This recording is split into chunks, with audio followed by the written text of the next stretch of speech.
Now, I've kind of been thinking about this, and I'm just kind of curious. And it's kind of an extension to what we were talking about yesterday. When do children and infants or the fetus, when do they begin thinking?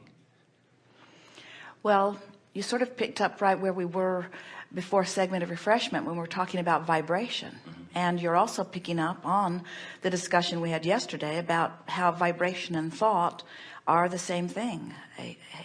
When a vibration is vibrating, you could say it is thinking. So you think a thought and then the thought thinks. And so at many levels of their being, they are vibrating. So you must call them a thinking being.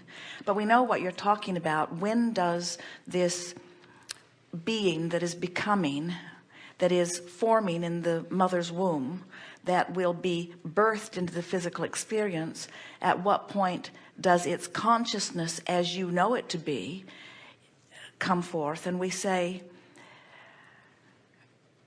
not easy to answer because there are variables, and not easy to answer because every part of them is already vibrating and then thinking.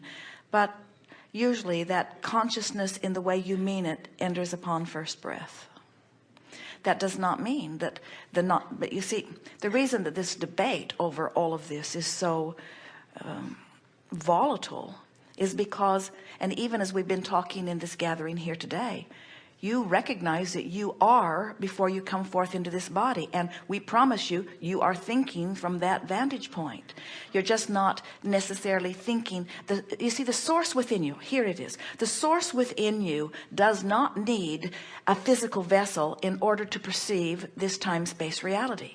So source is thinking about all of this, but does not necessarily need this particular vortex to flow through. Once this baby has consciousness, that's when source then begins flowing through that. Now let's take it a little further. When you sleep, do you have an active point of attraction going on in the way that we mean it? Yes. No. No. In other words, well, in the sense of vibrating, of course, you're always vibrating. But when you slumber, you withdraw your consciousness and you reemerge into non-physical. So this point, there is no gap between you and you while you are sleeping. Okay. Good to know. There is no gap between you and you while you are meditating if you achieve that feeling of detachment. There is no gap between you and you when you are in an attitude of appreciation. So when you put it into that context, then you realize that when you are focused and conscious through this so when I'm drunk, am I, and we say, actually, then you're allowing more of who you really are to flow usually. Really?